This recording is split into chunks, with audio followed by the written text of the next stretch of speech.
AP Congress అధ్యక్షురాలు షర్మిల, మంత్రి రోజా మధ్య మాటల యుద్ధం కొనసాగుతోంది. ఇటీవల షర్మిల తనపై చేసిన విమర్శలకు రోజా ఘాటుగా రిప్లై ఇచ్చారు. తాను చెట్టు పేరు చెప్పుకుని కాయలమ్ముకునే రకం కాదని, సొంతంగా సినిమాల్లో రాజకీయాల్లో ఎదిగిన వ్యక్తినని షర్మిలకు కౌంటర్ ఇచ్చారు. షర్మిల నిన్న రోజా ప్రాతినిధ్యం వహిస్తున్న నగరిలో పర్యటించిన సంగతి తెలిసిందే. ఈ సందర్భంగా ఆమె రోజాపై తీవ్ర విమర్శలు చేశారు.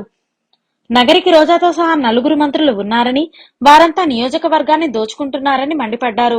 రోజా ఆమె ఇద్దరన్నలు భర్త కలిసి ఇసుక, మట్టి, గ్రావెల్ తవ్వేస్తున్నారని, స్థలాలు కబ్జాలు చేస్తున్నారని ఆగ్రహం వ్యక్తం చేశారు.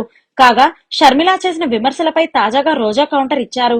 షర్మిలకు సవాల్ విసురుతున్నానని, తన కుటుంబ సభ్యులపై షర్మిల చేసిన ఆరోపణల్లో ఒక్కటైనా నిరూపిస్తే తాము రాజకీయాల నుండి తప్పుకుంటానని అన్నారు.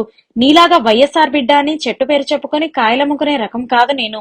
నా సొంత కష్టంతో ఎవరి మద్దతు లేకుండా అటు సినిమాల్లో, ఇటు రాజకీయాల్లో ఎదిగాను అంటూ షర్మిలకు రోజా ఘాటు కౌంటర్ వేశారు. తాను మంత్రిగా ఉన్నప్పటికీ తన కుటుంబ సభ్యులు ఎవరూ ఇప్పటి వరకు ఒక్క పదవి కూడా తీసుకోలేదని చెప్పారు. ప్రభుత్వ కార్యాలయాలకు వెళ్లి ఎవరినీ బెదిరించి డబ్బు తీసుకోలేదని అన్నారు. నగరి తన సొంతూరు కాకపోయినా సినిమాలు వదులుకొని సేవ చేసేందుకే ఇక్కడికి వచ్చినట్లు తెలిపారు. ఆడబిడ్డ అయిన తనకు కుటుంబ సభ్యులు అండగా నిలిచారని అన్నారు. వైఎస్ఆర్ అత్యంత ప్రేమించే వ్యక్తిని నేనే అని షర్మిల చేసిన వ్యాఖ్యలపై కూడా రోజా కౌంటర్ ఇచ్చారు. తన తండ్రి వైఎస్ఆర్ ఆశయాలు నెరవేర్చేందుకు, ఆయన పేరును చిరస్థాయిగా ప్రజల్లో నిలిపేందుకు జగన్ వైసీపీని స్థాపించారని రోజా తెలిపారు. జగన్ తన తండ్రి ఆశయాలు నెరవేరుస్తుంటే షర్మిల మాత్రం ఆయన ఆశయాలకు తూట్లు పొడిచేలా తన పార్టీని కాంగ్రెస్ లో విలీనం చేశారని రోజా తీవ్ర విమర్శలు చేశారు.